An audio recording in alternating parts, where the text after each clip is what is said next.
अस्सलाम वालेकुम नाज़रीन गिरामी। नथुराम गोडसे का नाम आपने सुना होगा, जिसने महात्मा गांधी का कत्ल किया। पार्लियामेंट में एक खातून है जिसने ये कहा कि ये देशभक्त था, या हिंदू मत में भक्ति जिसे कहते हैं भक्त था।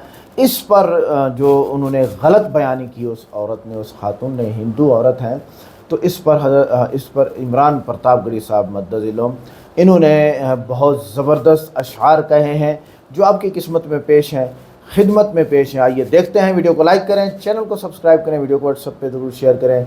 कमेंट करके बताइएगा कि ये नात, ये नज़म आपको कैसी लगी है। वीडियो के एंड पे मैं भी इंशाल्लाह इन बातों को लेके आऊँगा।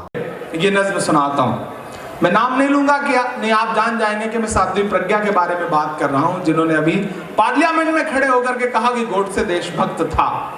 मैं नज़्म पढ़ता हूँ, सुनेगा। तुमको बापू से नफरत है, तुमको टीपू से नफरत है, तुमको बापू से नफरत है, तुमको टीपू से नफरत है। अंधियारों के हामी हो तुमको जुगनू से नफरत है। थोड़ा सा आप बेदार हो, ऐसे काम नहीं चलेगा। मुझे लगना चाहिए कि मैं बंगाल में खड़ा हूं और बंगाल के कलकत्ता के दिल पे खड़ा होकर के ये नज़्म पढ़ रहा हूं कि तुमको बापू से नफरत है, तुमको टीपू से नफरत है। अंधियारों के हामी हो तुमको जुगनू से नफरत है।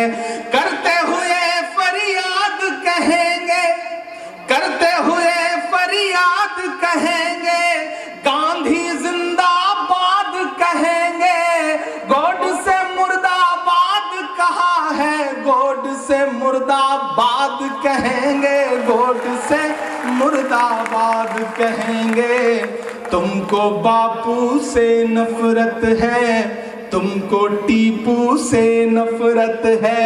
अंधियारों के हामी हो तुमको जुगनू से नफरत है। करते हुए फरियाद कहेंगे, बापू अमर रहे बोलेंगे, बापू जिंदाबाद कहेंगे। गोड से मुर्दाबाद कहा है, गोड से मुर्दाबाद कहेंगे, गोड से मुर्दाबाद कहेंगे, गोड से मुर्दाबाद कहेंगे।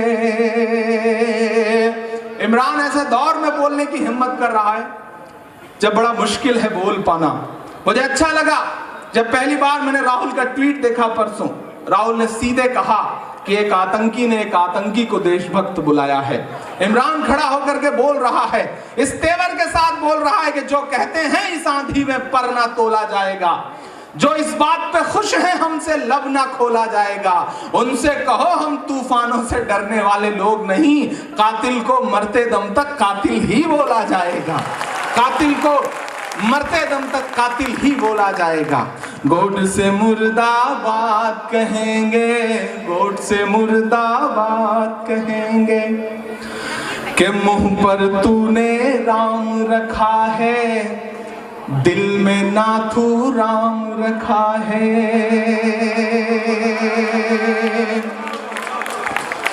कि मुंह पर तूने राम रखा है, दिल में नाथू राम रखा है। तेरे सर पर पहले से ही दहशत का इल्जाम रखा है।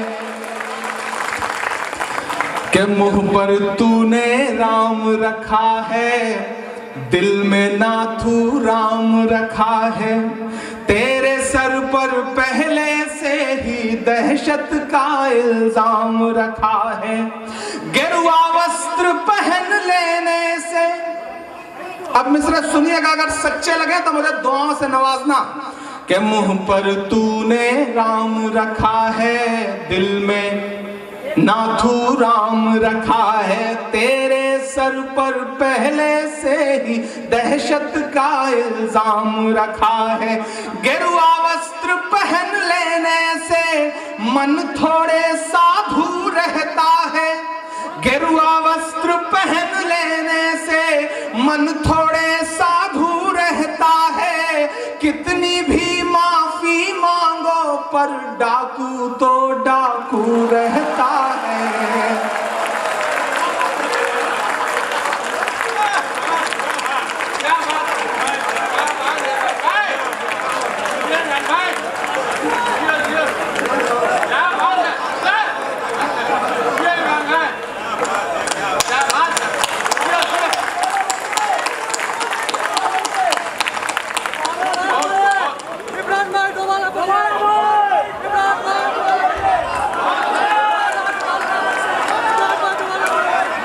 बहुत शुक्रिया सुब्रतो दादा का, बहुत शुक्रिया।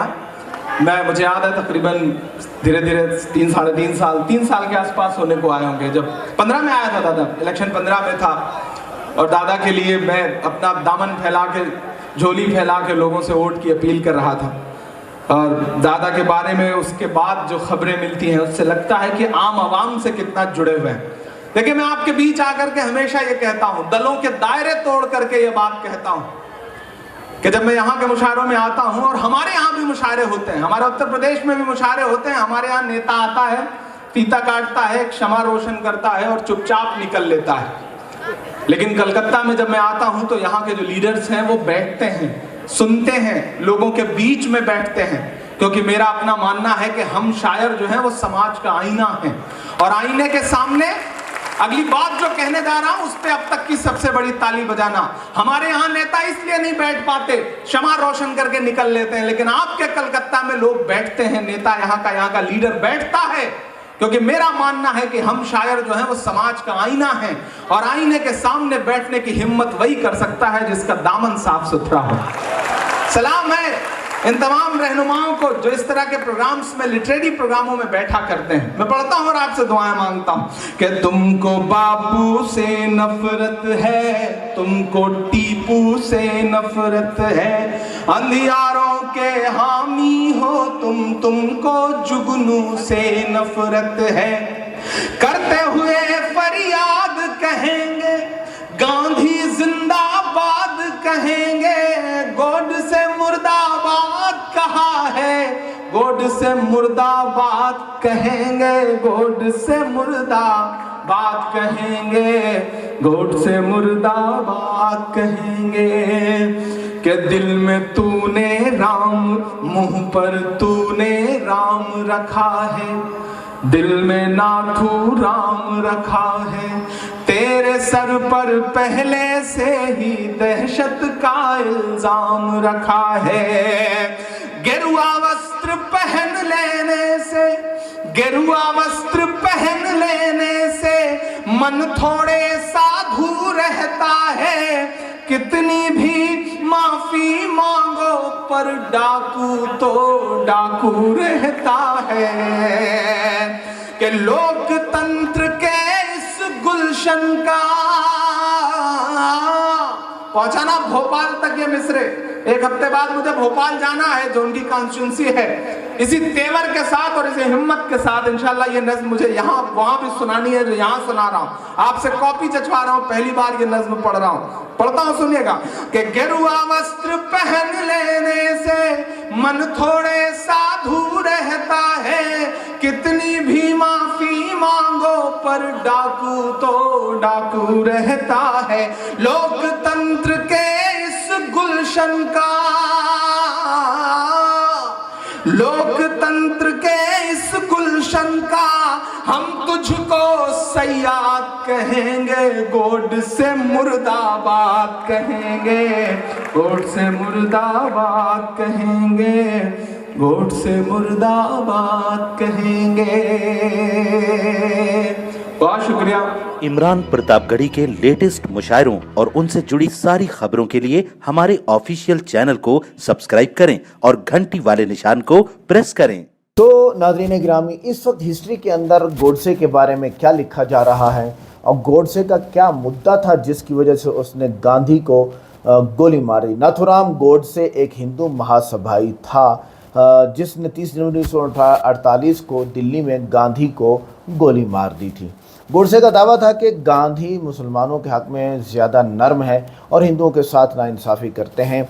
हम कुरान पाक में पढ़ते हैं कि वाला तजिदन्ना अशद्दन्नास अदावतन लिल्लज़ीना आमनुल यहूदा वल्लज़ीना अशरकू, कि मुसलमानों तुम्हारे दो ही बड़े दुश्मन हैं, हिंदू और हिंदू नहीं बोला, हिंदू नहीं है, इसका तर्जुमा है मुशरिक, जो बुतों की इबादत करते हैं वो, और दूसरे यहूदी। ये दो बड़े दुश्मन हैं मुसलमानों के। हैरान में बैठे हुए हैं कि इधर इंडिया है उधर इसराइल है जो मुसलमानों को कुचले जा रहा है।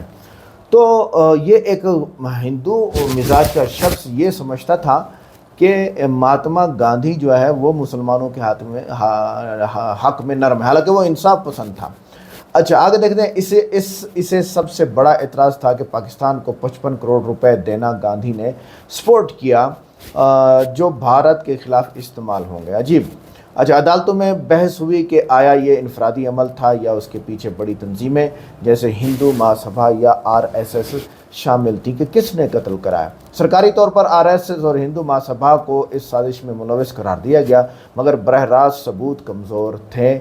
और गोडसे ने अदालत में कहा, मैंने गांधी जी को कत्ल किया क्योंकि वो मुल्क को नुकसान पहुंचा रहे थे। उस वक्त गांधी के हामियों ने उसे कौमी सानिया करार दिया, जबकि हिंदू शिद्दत पसंद ग्रुपों में खामोश हिमायत भी थी। आज तक हिंदू मुसलमानों के साथ अच्छा रवैया नहीं करते क्योंकि इस तरह के वाक़यात हो चुके हैं। अदालत ने मुकदमा चलाकर गोडसे को सजाए मौत दी और 15 नवंबर 1949 को उसे फांसी दे दी गई। हिंदू गया। अच्छा, कुछ हिंदू इंतहा ने गोडसे को हिंदू धर्म का मुहाफिज कहा, लेकिन मरकज़ी बयानिया में ये बना कि वो कातिल था। स्कूलों और निसाब में हमेशा ये पढ़ाया गया कि गोडसे ने मुल्क दुश्मनी की और गांधी अमन के पैगंबर थे। भारत की पार्लियामेंट और मीडिया ने इसे गांधी के अजीम मिशन के दुश्मन के तौर पर पेश किया, मगर पर्दे के पीछे कुछ हलकों ने इसे शहीद का दर्जा देने की कोशिश भी की। अदालतों ने इस बात पर भी बहस की कि आया गांधी की पॉलिसियों पर इख्तलाफ जायज़ था, मगर कत्ल का जवाज़ नहीं बनता था। ये गलती है, हम भी यही कहेंगे। और RSS ने इब्तदा में तरदीद की कि वो इसमें शामिल थे, मगर तारीख़ दानों ने ताल्लुकात की निशानदही की। अच्छा, आज़ादी के बाद से निसाब में हमेशा ये सिखाया गया कि गोडसे मुर्दाबाद और गांधी जिंदाबाद। अजीब अजीब अजीब। गांधी पर इल्ज़ाम यह है कि वो मुसलमानों के हक़ में नरम है और गोडसे उनको मार रहा है। गांधी जिंदाबाद हो गए, गोडसे मुर्दाबाद हो गया। हैरान है भाई। लेकिन आज के दौर में हिंदुत्व सियासत में कुछ लीडर गोडसे को मुहिब वतन कहने लगे हैं। अब क्या फ़ायदा 75-80 साल के बाद? अब तो नए AI सोचो, टेक्नोलॉजी सोचो, इंटरनेट सोचो, रोड सोचो, तरक्की सोचो, मादनियात मिनरल्स को निकालने का सोचो, पिछली हिस्ट्री को छेड़ना। मैं कहता हूँ कि जो हिस्ट्री आपको फ्यूचर के बारे में रहनुमाई करे वो तो ठीक है, जैसे इस्लाम, लेकिन जो हिस्ट्री सिर्फ खिचड़ी पकाने के लिए हो उससे बुरी हिस्ट्री नहीं है यार, छोड़ दो उसको, आगे चलो। इस पर भारत में शदीद बहस है कि क्या कातिल को हीरो बनाया जा सकता है।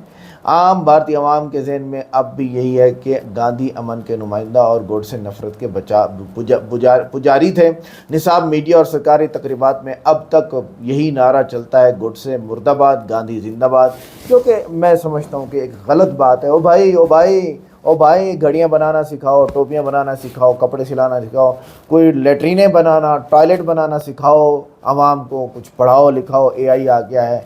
ये हिस्ट्री को छोड़ दो कि अकबर इस तरह था, शाहजहाँ इस तरह था, मुमताज़ महल इस तरह थी और फ़लाँ इस तरह था, फ़लाँ इस तरह था। इससे तुम्हें फ्यूचर में कुछ भी रहनुमाई नहीं मिलने वाली। तुम लड़ोगे, मुसलमानों को मारोगे और तुम्हारी तरक्की रुक जानी है।